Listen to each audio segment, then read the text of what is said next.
پہلے اہم خبروں کا خلاصہ۔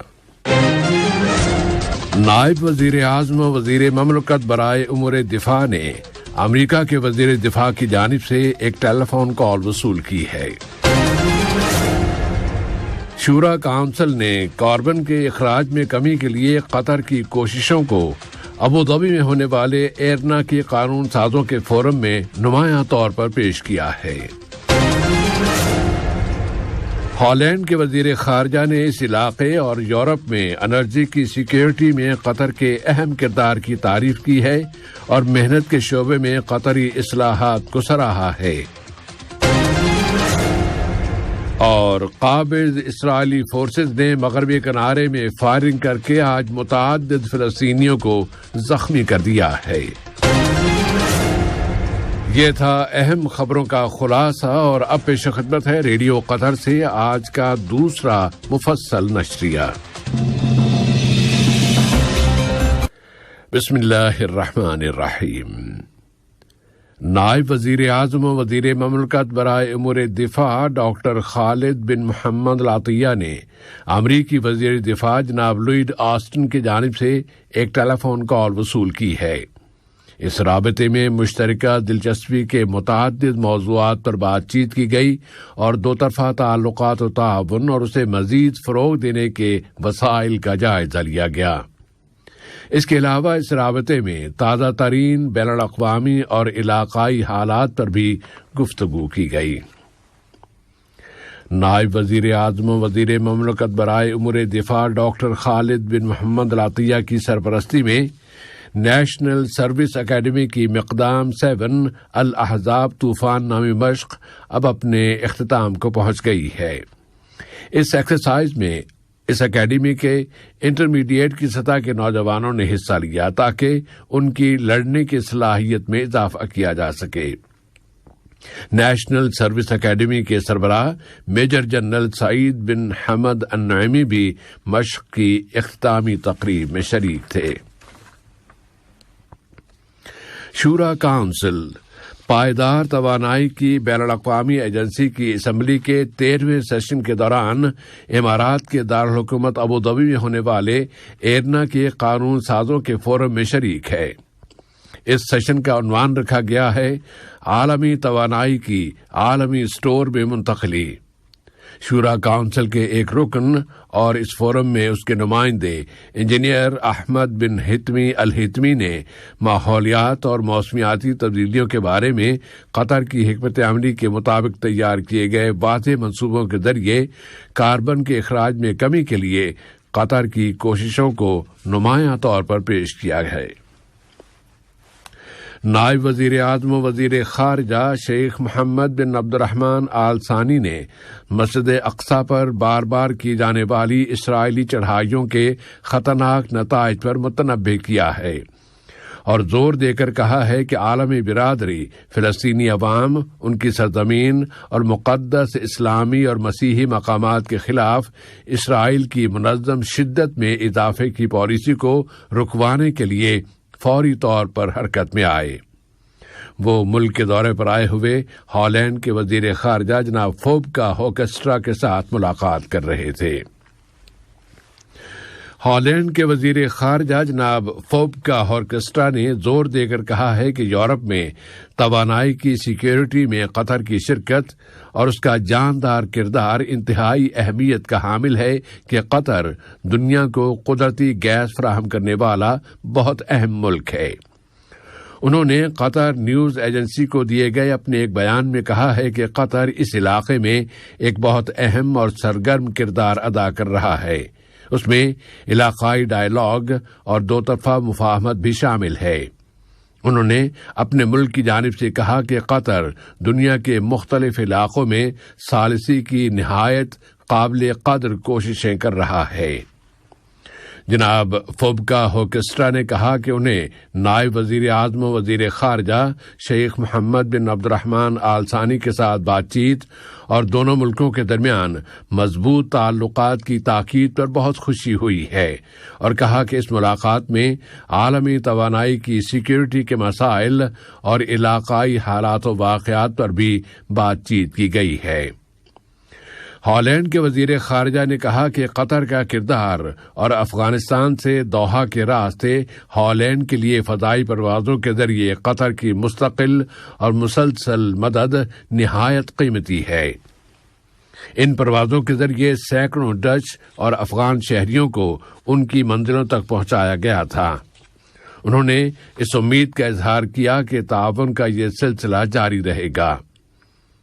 ہالینڈ کے وزیر خارجہ نے بتایا کہ انہوں نے قطر کے وزیر محنت ڈاکٹر علی بن سمیخ المری اور دوحہ میں لیبر کی بین الاقوامی تنظیم کے دفتر کے سربراہ جناب میکس ٹونن کے ساتھ محنت کے شعبے میں اصلاحات کے قطری ایجنڈے پر بہت مفید اور نتیجہ خیز مذاکرات کیے ہیں۔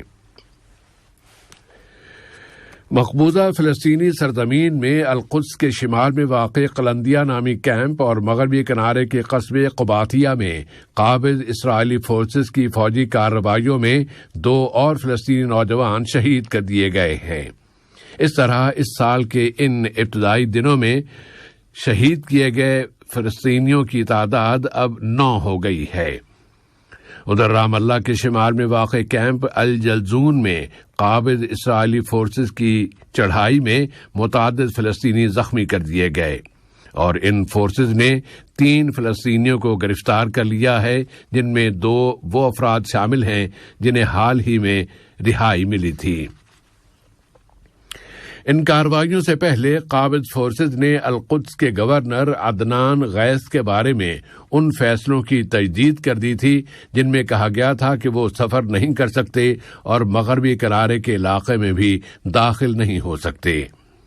دریاسنا فلسطینی وزیر خارجہ کے مشیر احمد عدیق نے زور دے کر کہا ہے کہ فلسطینی ہاتھ باندھے نہیں بیٹھے رہیں گے اور ان کے پاس اپنے دفاع کے تمام آپشنز موجود ہیں۔ انہوں نے عالمی برادری سے اپیل کی ہے کہ وہ فلسطینی عوام کے بارے میں اسرائیلی حکومت کی خلاف ورزیوں کو رکوائے۔ لبنان کی نگران حکومت کے وزیر خارجہ اور تارکین وطن کے وزیر عبداللہ ابو حبیب نے ایک مرتبہ پھر عالمی برادری سے اپیل کی ہے کہ وہ ان کے ملک میں موجود شامی پناہ گزینوں کے مسئلے کو حل کرے کہ اب ان کی تعداد 2 ملین سے بھی تجاوز کر گئی ہے۔ انہوں نے مزید کہا ہے کہ ان کے ملک کو بہت سے معاشی اور سیاسی مسائل کا سامنا ہے اور وہ اتنی بڑی تعداد میں آ جانے والے پناہ گزینوں کے مسائل کو حل نہیں کر سکتا، خواہ وہ آبادی کے مسائل ہوں یا سماجی اور معاشی مسائل۔ لبنان ہی سے متعلق ایک دوسری خبر میں ایران کے وزیر خارجہ حسین امیر عبداللہیان نے اپیل کی ہے کہ لبنان کے نئے صدر کا انتخاب جلد از جلد عمل میں لایا جائے۔ ایرانی وزیر خارجہ نے بیروت پہنچنے پر اپنے ایک بیان میں یہ اپیل کی اور وہ اپنے اس دورے میں لبنان کے متعدد اعلیٰ اہلکاروں کے ساتھ مذاکرات کر رہے ہیں۔ لیبیا کے لیے اقوام متحدہ کے خصوصی ایلچی عبداللہ باطیلی نے کہا ہے کہ لیبیا کی مصالحت اس وقت تک ہرگز مکمل نہیں ہو سکتی جب تک کہ ایک متحدہ حکومت تشکیل نہیں دے دی جاتی اور ایک متحدہ اقتصادی، سماجی اور سیاسی نظام قائم نہیں کر دیا جاتا۔ عبداللہ باطیلی نے مزید کہا کہ اقوام متحدہ قومی مصالحت کی مدد و حمایت کر رہی ہے کہ یہ ایک اہم منصوبہ اور لیبیا کو بنانے کے لیے ایک عمدہ قدم ہے۔ انہوں نے زور دے کر کہا کہ سب کی یہ ذمہ داری ہے کہ وہ حل تلاش کرنے کے لیے اپنی اپنی ذمہ داریاں پوری کریں، ورنہ لیبیا پارا پارا ہو جائے گا۔ روس کی وزارت دفاع نے اعلان کیا ہے کہ اس کی فوجوں نے یوکرین کے مشرق میں واقع شہر سولیدار پر گزشتہ کئی روز کے زبردست معرکوں کے بعد کل رات مکمل طور پر قبضہ کر لیا ہے۔ ماسکو کا کہنا ہے کہ سولیدار پر کنٹرول یوکرین میں اس کی فوجی کارروائیوں میں ایک فیصلہ کن قدم ہے۔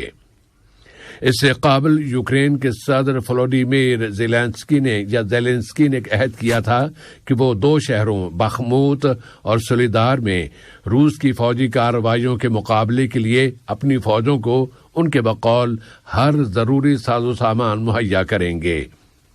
ادھر خیرسون میں یوکرینی علاقائی کونسل کے نائب صدر نے انکشاف کیا ہے کہ روس نے اس ضلع کے جن علاقوں پر قبضہ کر لیا ہے اب وہ وہاں اپنی اضافی فورسز بھیج رہا ہے۔ اور چین کی وزارت خارجہ نے واشنگٹن اور ٹوکیو کے یہ بیانات مسترد کر دیے ہیں کہ چین علاقے میں سب سے بڑا اسٹریٹجک چیلنج ہے۔ چینی وزارت خارجہ کے ترجمان وانگ ون نے امریکہ پر الزام لگایا ہے کہ وہ اقتصادی مسائل کو اس طرح سیاسی بنا رہا ہے کہ اس سے پورا عالمی اقتصادی نظام تباہی کی طرف چلا جائے گا۔ چین کی طرف سے یہ بیان ایسے وقت میں دیا گیا ہے جبکہ امریکہ جاپان سیکیورٹی کمیٹی کے اجلاس اب ختم ہو گئے ہیں اور امریکہ کے صدر جو بائیڈن اور جاپان کے وزیر اعظم کیشیدا فومیو کے درمیان آج رات ملاقات ہونے والی ہے اور یہ ملاقات وائٹ ہاؤس میں ہوگی۔ آج کا یہ نشریہ ختم ہونے سے قبل اہم خبروں کا خلاصہ ایک مرتبہ پھر پیش خدمت ہے۔ نائب وزیر اعظم وزیر مملکت برائے امور دفاع نے امریکی وزیر دفاع کی جانب سے ایک ٹیلی فون کال وصول کی ہے۔ شورا کونسل نے کاربن کے اخراج میں کمی کے لیے قطر کی کوششوں کو ابوظبی میں ہونے والے ایرنا کے قانون سازوں کے فورم میں نمایاں طور پر پیش کیا ہے۔ ہالینڈ کے وزیر خارجہ نے اس علاقے اور یورپ میں انرجی کی سیکیورٹی میں قطر کے اہم کردار کی تعریف کی ہے اور محنت کے شعبے میں قطری اصلاحات کو سراہا ہے۔ اور قابض اسرائیلی فورسز نے آج مغربی کنارے میں فائرنگ کر کے متعدد فلسطینیوں کو زخمی کر دیا۔ ریڈیو قطر سے آج کا دوسرا نشریہ اپنے اختتام کو پہنچا۔ ہمارے اسٹوڈیو آپریٹر ہشام البلوچی اور سیف الرحمان کو اجازت دیجیے۔ فی امان اللہ۔